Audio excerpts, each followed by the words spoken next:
daripada mereka bertanya-tanya, saya yang ngasih penjelasan bahwa kondisi saya seperti ini, begitu. Di depan kelas juga saya terus terang saja, daripada anak-anak bertanya, Pak, kenapa Bapak itu ngapain pakai selang, pakai begituan? Nah, saya jelaskan saja.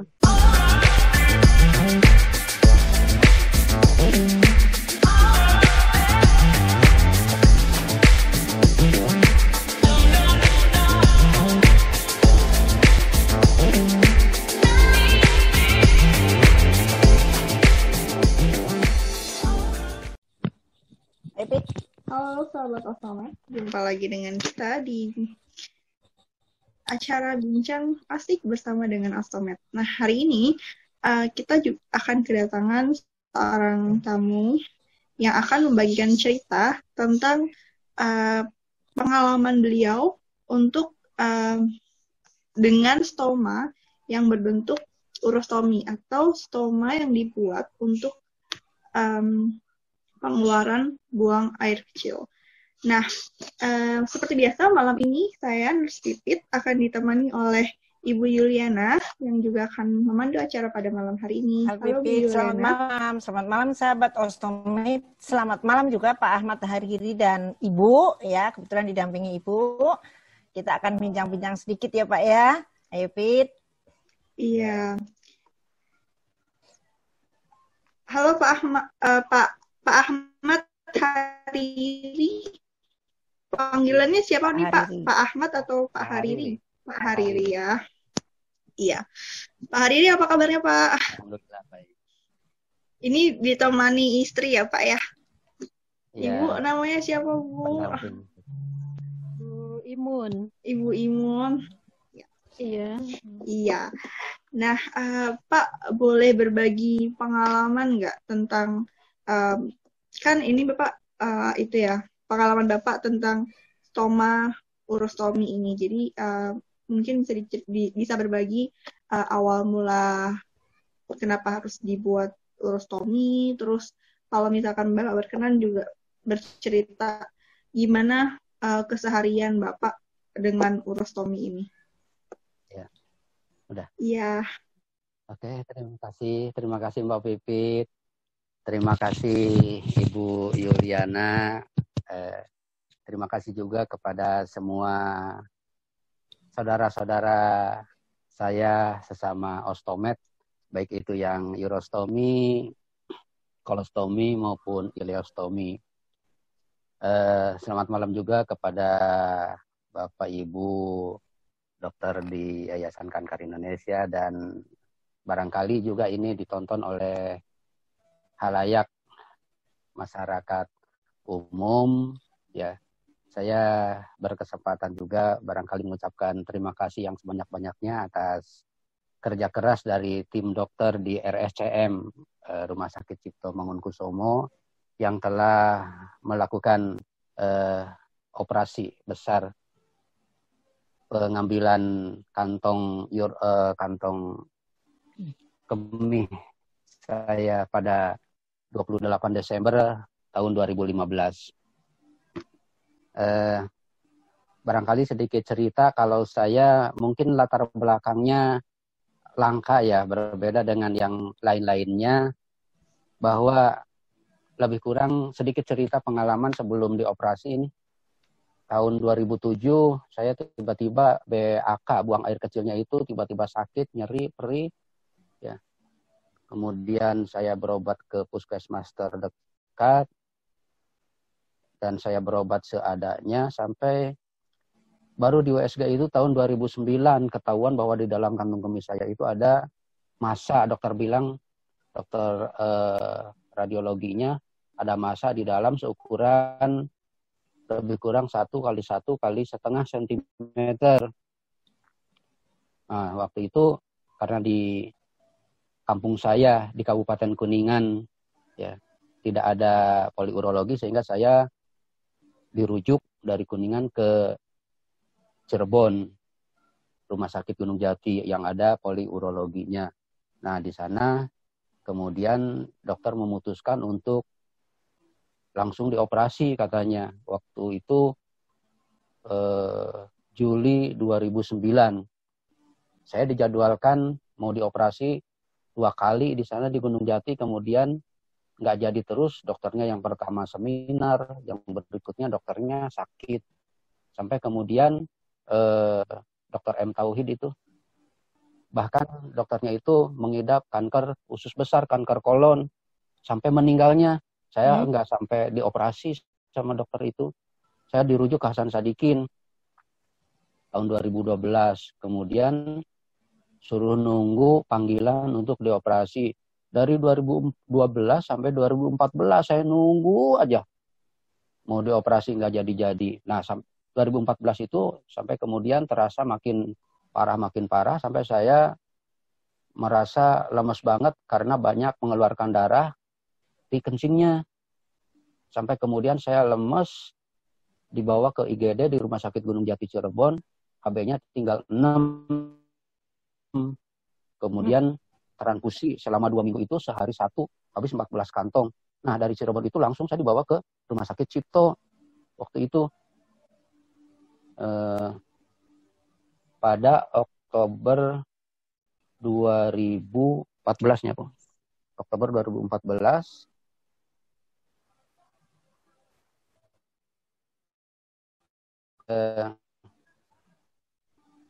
Nunggu sampai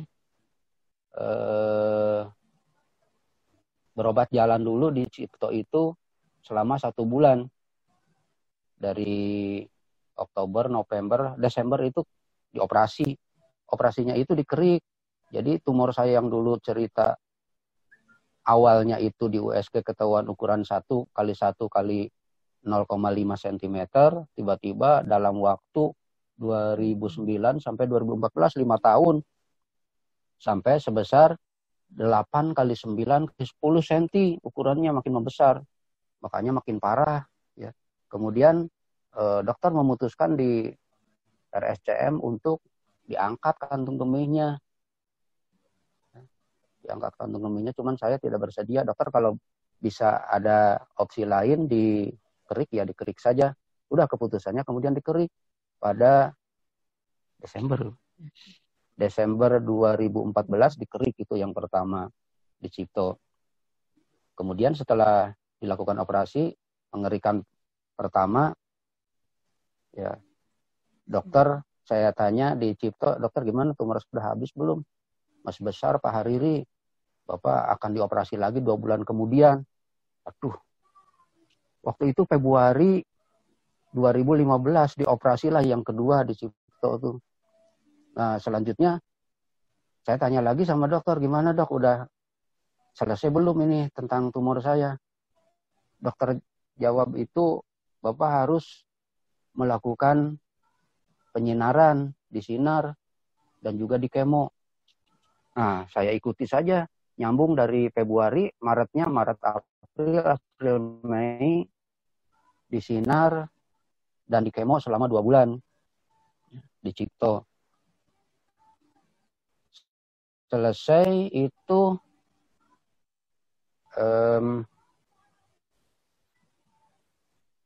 ketemu lagi kapan, Bu?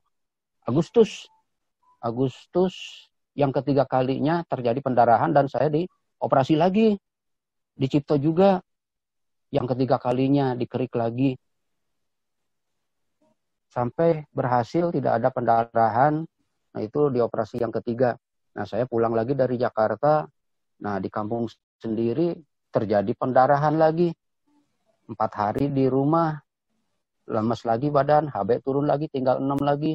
Ke rumah sakit lagi, bolak-balik ke Rumah Sakit Umum Daerah 45 Kuningan, kemudian ke Rumah Sakit Umum RSUD Waled Cirebon, ke Rumah Sakit Gunung Jati, hanya untuk transfusi. Nah, sejak Agustus, September itu transfusi terus tiap hari ya. Maaf Pak Hariri, pada saat itu belum dibuatkan stoma ya? Jadi cuma dikerik aja gitu ya? Belum, iya. Nah, pada September, baru juga Agustus dioperasi yang ketiga di Cipto, September itu dioperasi lagi di Gunung Jati untuk menyetop pendarahannya. September itu, belum sampai sebulan dioperasi lagi, itu yang keempat kali. Nah, pulang lagi ke rumah, 1 minggu di rumah, sakit lagi, dirawat di Gunung Jati, dioperasi lagi Oktobernya, 1 bulan kemudian, yang kelima kalinya itu. Jadi saya dari Desember 2014 sampai Oktober 2015, 5 kali dioperasi. Nah, kemudian parah-parahnya dari Gunung Jati sampai kemudian harus dioperasi besar, keputusan dokter urologi di Gunung Jati, dibawalah pakai ambulan saya dari Gunung Jati ke sana ke Cipto. Nah, kemudian nunggu dirawat saya sebelum dilakukan operasi sampai 1 bulan. Jadi sejak September, Oktober, November, Desember 4 bulan saya kehabisan terus darah, tiap hari harus transfusi. 1 hari itu 1 kantong habis. Jadi selama 120 hari itu lebih kurang 120 kantong saya transfusi darah. Sampai pengalaman kehabisan darah, istri saya yang mendampingi ke PMI, nyari-nyari darah, nunggu orang yang transfusi, yang donor dulu, sampai pengalaman begitu. Mungkin ini kejadian langka, saya sampai menghabiskan lebih dari 120 kantong darah selama 1 tahun. Selama dalam 4 bulan itu saja sudah 120. Pak Hariri, barangkali ya, kalau menurut saya barangkali pada saat itu, pada saat pertama kali Bapak dinyatakan bahwa ada massa atau ada kelainan lah istilahnya ya, karena kencingnya nggak benar atau apa. Pada saat itu, kalau umpamanya langsung dibuatkan stoma, istilahnya operasi langsung angkat terus dibuatkan stoma, kemungkinan tidak perlu transfusi berulang kali, Pak. Betul Bunda. Saya itu udah ketakutan duluan ya. Yang teringat saya 2 tahun di Hasan Sadikin nunggu saja untuk dioperasi waktu itu 2012 sampai 2014. Dan saya pun berobat bukan sekedar obat-obatan dari rumah sakit, obat kampung juga, macam-macam daun sampai nanam sendiri, obat piahong itu daun piahong, binahong di Sunda mah, handelem, kumis kucing, pecah beling diminum, macam-macam herbal. Propolis juga, macam-macam lah pokoknya. Nah, nyambung cerita, pada 28 Desember 2012, sudah keputusannya untuk diangkat kantung kemih saya. Tapi dokter bilang, Pak Hariri, kantung kemih Pak Hariri tidak bisa diangkat. Akibat disinar, di kemo lengket dengan organ tubuh yang lain. Aduh, saya lemes ya benar-benar. Dokter, apapun yang terjadi pokoknya. Dulu saya nggak mau dioperasi besar begitu, belek. Perut saya kalau bisa dikerik saja. Dulu yang terjadi perut saya dilek, dibuka, kalaupun udah nggak bisa diangkat ya udah tutup aja lagi, saya bilang begitu. Nah, di Cipto itu kemudian pertimbangan-pertimbangan sambil transfusi juga berjalan. Nah, terjadilah dioperasi waktu itu. Ya, akhirnya ya di operasinya itu dokter bilang lengket tuh betul-betul lengket, nggak bisa diangkat. Perut saya dibuka, kantung kemih saya di dalam diiris-iris, dokter bilang. Pokoknya asal terambil aja si kantung kemihnya, diiris-iris karena lengket di dalam perut itu. Operasinya jadinya tambah waktu, saya keluar dari kamar operasi jadi langsung terasa pada sakit badan. Ya Allah, alhamdulillah selamat saya melewati masa-masa kritis sampai operasi dilakukan. Terima kasih banyak kepada tim dokter itu di Cipto, ya Allah. Di rumah sakit yang sudah saya kunjungi, transfusi saya berobat, rumah sakit Plumbon, Cirebon juga. Itu tahun 2015 ya Pak? 2015, betul. Desember 2015. Kemudian Pak, setelah itu, bagaimana dengan aktivitas Bapak? Maksudnya gini, pada saat setelah operasi, Bapak tahu, sadar bahwa udah dibuatkan stoma untuk pembuangan air kecil, berarti otomatis penyakitnya istilahnya hilang, rasa yang pernah dirasakan hilang. Terus aktivitas Bapak setelah operasi? Ya, oke Bunda. Berapa lama gitu dari waktu habis operasi? Pemulihannya mungkin. Habis dioperasi di Ciptonya sendiri dirawat 1 bulan ya Bu. Setengah bulan, 2 minggu saya dirawat setelah dioperasi. Kemudian habis itu saya karena mau kontrol seminggu sekali untuk dicabut benangnya, mau pulang kampung jauh, saya numpang alhamdulillah di rumah teman di Depok, Bapak Haji Warjono dan Ibu Elis. Terima kasih Pak Haji Warjono dan Ibu Elis yang telah menampung saya kondisi berobat setelah dioperasi. Kemudian, nah ada petunjuk dari mana ya saya sendiri lupa. Waktu itu istri saya yang waktu saya masih di Cipto juga Januari sudah mendatangi ke YKI-nya, Bu. Dokter yang operasi. Dokter yang mengoperasinya menyarankan untuk ke YKI minta bantuan kantong. Nah, istri saya sendiri, saya belum tahu istri saya sendiri yang pertama ketemu dengan Ibu Juliana. Terima kasih banyak Ibu Juliana, orang pertama di YKI Menteng yang ditemui untuk kantong itu. Kemudian aktivitas saya setelah dioperasi itu, saya masih belum bisa ke sekolah. Sekolah tuh kapan ya? Oh ya, Bapak belum ceritakan. 3 bulan. Maksudnya gini, ya. Pekerjaan Bapak selama ini apa? Ya. Oh ya. Nah, gitu. Tahu-tahu ke sekolah, ngapain ke sekolah Pak? Gitu. Oh iya. Nah, iya betul. Saya ngajar di STM Negeri Kuningan, SMK Negeri 3 Kuningan itu sudah berapa tahun ya, berarti tahun 95. Sekarang udah tahun ke 25 tahun. 25 tahun. Luar biasa. Iya, 25 tahun sekarang. Berarti habis dioperasi 2015 itu 20 tahun ya, sudah 20 tahun. Nah, saya ngajar kemudian dan saya jarak dari rumah ke sekolah juga cukup jauh, pakai motor saja kalau ngebut itu 30 menit. Ya, kalau nyantai itu 45 menit lah atau sampai 1 jam. Perjalanan naik motor tadinya was-was juga naik motor, tapi kemudian tidak apa-apa, tidak ada masalah bagi kantong stoma.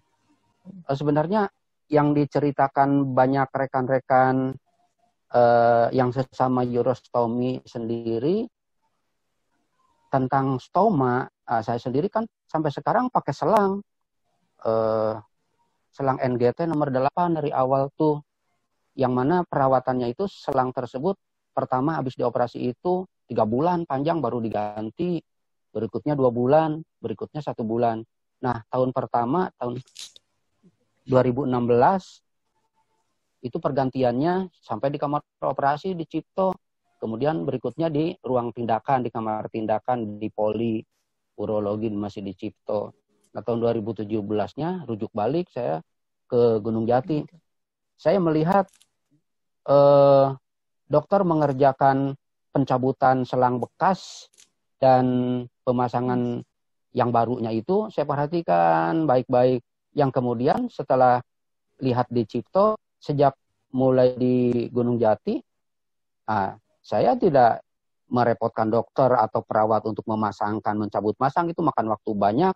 Saya lakukan sendiri saja di rumah. Cabut, ngilu, nyeri, mules gitu, dicuekin. Cabut, kemudian pasang sendiri. Jadi tiap bulannya ganti selang NGT nomor 8. Nah, kayak gini selangnya. Nah, ini tadinya panjang ini. Sepanjang 120 cm, tapi yang diambilnya cuma 34. Nah, selang NGT ini untuk menghindari mampet. Sampai sekarang dan seterusnya saya akan pakai selang terus. Jadi sebulannya ngambil resep selang ini 2. Nah, di Rumah Sakit Gunung Jati, kemudian tahun 2018-nya alhamdulillah buka di RSUD 45 Kuningan, di kampung sendiri baru buka poli urologinya. Jadi setiap bulannya saya hanya ngambil resep 2 selang ini ke rumah sakit itu kontrolnya. Nah, kemudian dari sepanjang 120 saya potong, saya siapkan seperti ini.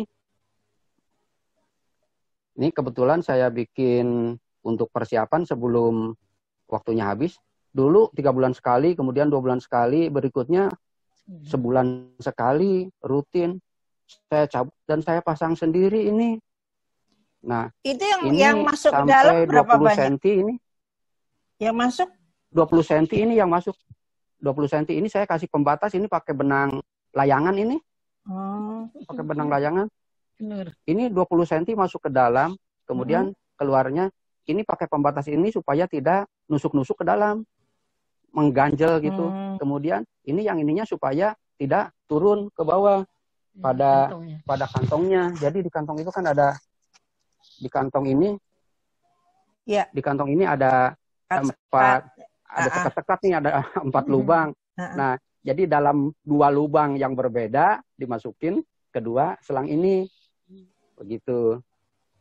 Nah, yang masuk 2 selang ya Pak? 2 selang itu masuk? Masuk. Maksudnya ke lubang di perut stomanya. Iya, ada 2.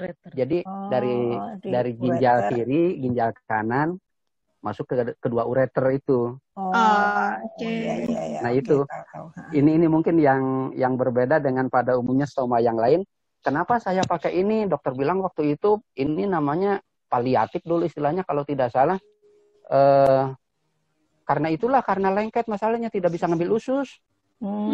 Karena judulnya lengket itu awalnya tidak bisa dipakai ususnya. Jadi selalu menggunakan ini selang. Selang juga perawatannya sampai sekarang kadang-kadang mampet. Nah, awal-awal dulu masih canggung ya. Masang ini ada yang one piece nggak bener pisan, yang one piece mah dulu 1 jam nggak beres, bocor dulu mah. Ini awal-awal 3 hari, ada yang 1 hari, kesininya kuat 1 minggu, bahkan sampai 2 minggu sekarang mah bisa, karena saya pakai ini, pakai apa namanya? Nih, maaf ya, nih pakai tali sepatu. Wah, ini dia nih, sekarang lain lagi. Kan perut ini menonjol ke depan, cembung. Jadi kan mendorong ini wafer. Jadi wafernya cepat bocor. Kalau pakai tali sepatu kuat 2 minggu ini. Nah, jadi stoma saya beda dengan yang umumnya. Nah, ini kayak gini. Jadi stoma saya mah tidak merah, tidak berdarah, tidak ada iritasi. Aman, alhamdulillah. Mungkin bisa awetnya juga kantong karena memang pakai selang. Ya, jadi airnya langsung ke bawah. Begitu. Pak, barangkali bisa diganti, jangan tali sepatu gitu Pak. Ada kan Bunda? Karet tuh, karet elastis itu, yang elastik itu. Yang agak lebar. Gitu, agak Pak. Lebar sedikit, itu ada yang 2 cm, ada yang 3 cm. Itu kan mungkin lebih enak kali mungkin. Lebih elastis. Jadi bisa dipasang.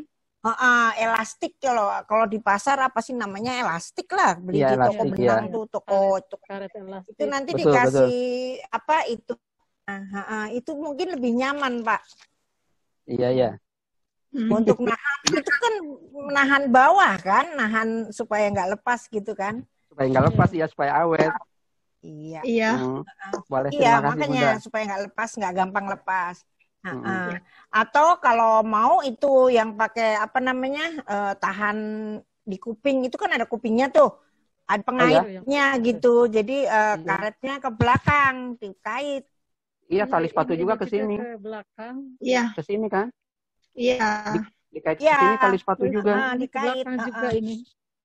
Terus ke belakang juga gitu. Ini ke belakang. Ya, iya. Betul, ke belakang. Cuman depannya itu mungkin lebih ini kalau pakai kaitan gitu kali. Oh, itu diikat ya. Diikat, langsung diikat ini. Nah, begitu.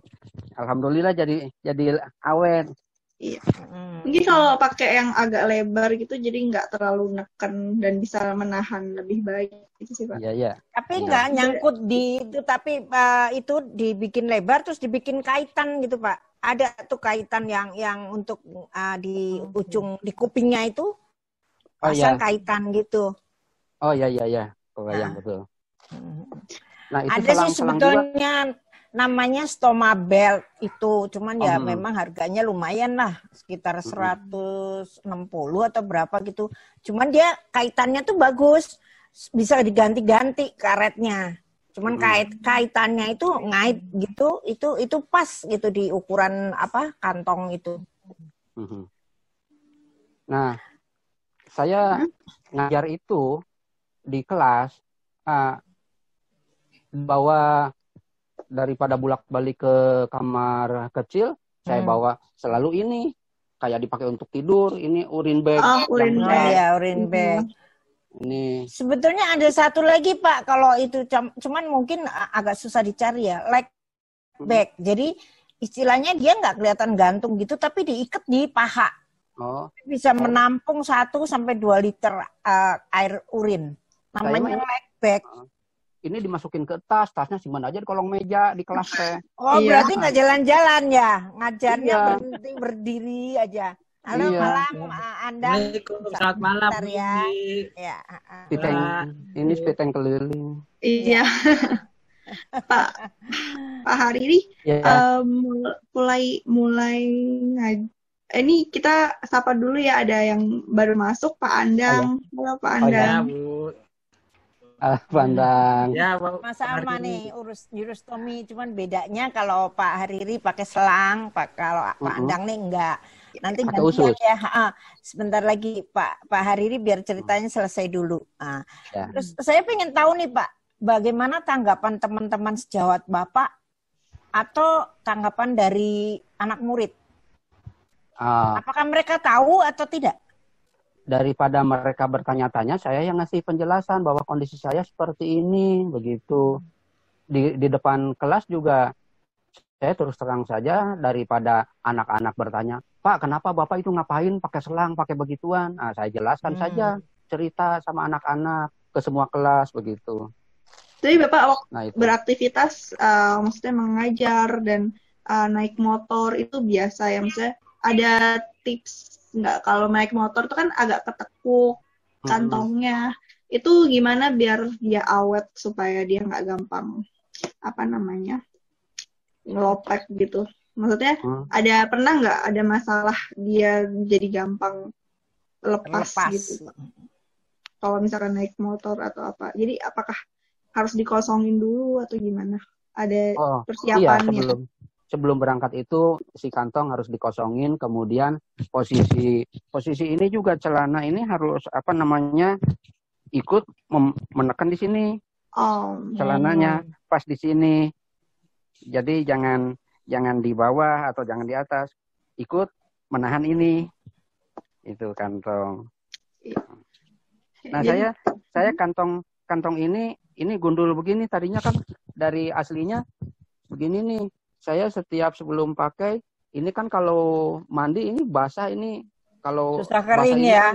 Susah kering. Iya, saya cukur ini, saya buang ininya, kainnya, biar kelihatan, biar gampang dikeringin. Biar jadi begini nih, nih hilang. Jadi basahnya itu cepat bentar kering, begitu.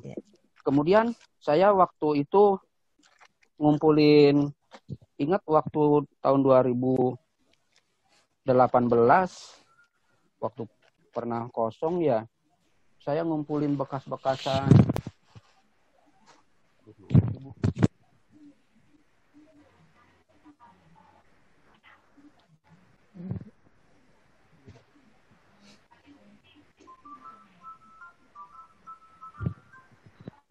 Jadi wafer yang bekas itu saya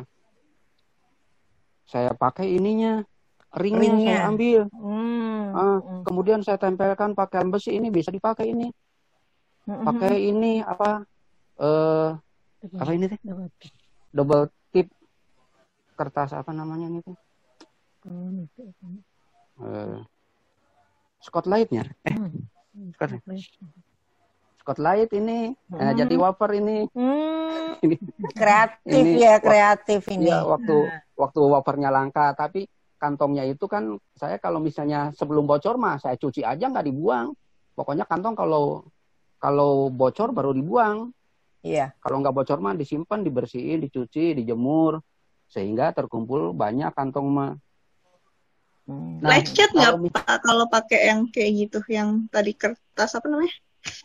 Spotlight yang ini. wafer. Enggak lecet. Enggak ada iritasi gitu ya? Enggak ada. Perawatan ini si selang itu suka ada kerak-kerak putih. Nah, ini di kamar mandi saya ganti wafer ataupun sekedar membuka selang kalau selangnya mampet itu sudah dipastikan ada kerak putih, sakit pinggang kita. Kalau sudah terasa sakit pinggang, udah pasti ini harus dibuka selangnya, dilakukan ini pakai suntikan pakai air panas. Ini dibantu semua di kamar mandi sama istri saya. Kemudian selangnya itu pakai ini kayak gel. Jadi pergantian selang kantong yang tadinya saya membayangkan akan dilakukan di rumah sakit oleh Bapak perawat, mantri atau dokter, saya lakukan sendiri dari tahun 2017 sejak dari Cito selesai sampai sekarang dan seterusnya. Berarti udah mulai mandiri gitu ya Pak ya? Iya. Baik sekali ya pengalaman Pak Hariri. Pak, mungkin ada ini nggak kan Bapak tuh waktu itu kan sempat menolak ketika sebelum operasi itu kan nggak bisa beraktivitas ya. Sekarang kan setelah menggunakan stoma itu justru malah aktivitas kembali seperti semula ya ibaratnya ya, bisa kembali mengajar. Nah mungkin Bapak ada nggak pesan-pesan yang Bapak bisa sampaikan gitu terkait stoma kepada mungkin ostomet yang sekarang baru yang masih mencoba untuk menerima stomanya, yang belum menerima kalau dia memiliki stoma gitu. Oh iya. Awalnya saya merasa risih, merasa kikuk, merasa segala rasa lah menghadapi kondisi yang seperti itu. Namun kemudian daripada disembunyikan rasa itu, lebih baik saya sampaikan saja sama teman-teman, sama keluarga, sama rekan-rekan sejawat, termasuk sama anak-anak murid juga di sekolah. Saya sampaikan bahwa kondisi saya seperti ini. Nah, kemudian juga ada hikmah yang dipelajari bahwa kenapa sampai terjadi seperti ini. Jangan sampai kalian, anak-anak Bapak, murid-murid Bapak, mengalami seperti Bapak, naudzubillah. Dulu Bapak itu tidak disiplin. Pola makan, pola tidur, saya sering begadang. Kopi sehari semalam itu habis 5-6 gelas. Kopi, air putih itu 1 gelas pun enggak. Kalau makan, minumnya air teh. Air putihnya enggak. Padahal air putih anjurannya 2 liter sehari semalam tuh. Alhamdulillah sekarang mah sejak mulai terasa sakit begini dari tahun 2014, bangun pagi itu habis 1 liter. Berhenti kopi. Kopinya berhenti. Berhenti ngopi ya Pak? Iya, rokok juga. Patologi anatomi dulu menyatakan bahwa tumor di saya itu akibat dari rokok. Padahal saya bukan perokok berat waktu itu, paling sehari semalam sebungkus, tidak berlebihan.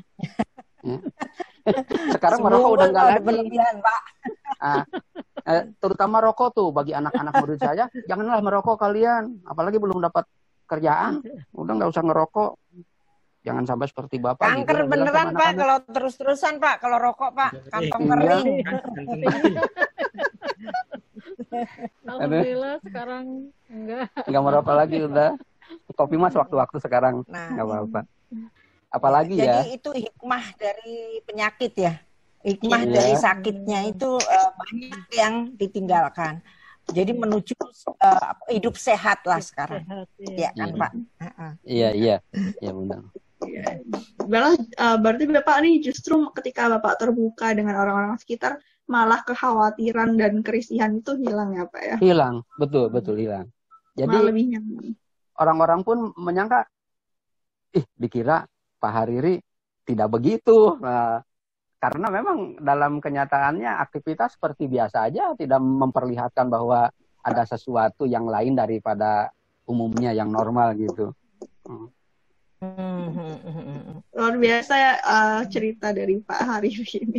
Iya, sama saja dengan yang lain kondisinya karena memang tidak merasakan apa-apa. Kadang-kadang tapi ini suka ada sewaktu-waktu ada sedikit luka gitu, keluar ada gumpalan kecil darah kering gitu dari dalam lewat selang gitu. dari ureternya. Mungkin pada saat masukin selang Pak, ada terluka tapi nggak dirasa gitu ya. Sepertinya begitu. Pak Ahmad Hariri luar biasa sekali ya. Beliau ini sebetulnya stomanya tidak kelihatan, tapi harus pakai selang itu. Ya. Barangkali Bapak bisa ada harapan Bapak terhadap ostomed yang lain atau harapan Bapak mengenai masalah kantong atau apapun itu bisa Bapak sampaikan? Ya, pokoknya jangan mengeluh lah, jangan mengeluh. Awal-awal saya juga menyalahkan diri sendiri bahwa saya ini awal setelah dioperasi mengeluh ke depannya. Ternyata itu salah. Ya, justru harus optimis, semangat bahwa kita tidak ada bedanya dengan yang lain yang normal begitu. Ya, nah bahwa saya pun kembali ngajar normal. Yang tadinya ngajar seperti biasa, setelah begini pun ngajar seperti biasa. Kemudian naik motor normal, nggak ada masalah, tidak ada keluhan setelah naik motornya.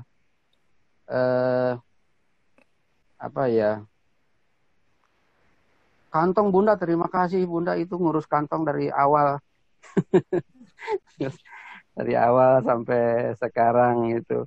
Sejak saya belum ketemu, istri yang ketemu Ibu Yuliana di YKI Menteng sampai sekarang udah 5 tahun ya Bu berarti. Sebetulnya bukan saya Pak yang berjasa itu ya YKI, karena YKI yang menyiapkan, saya hanya mendistribusikan kepada yang membutuhkan. Tapi kalau pengadaan kantong sendiri kan YKI.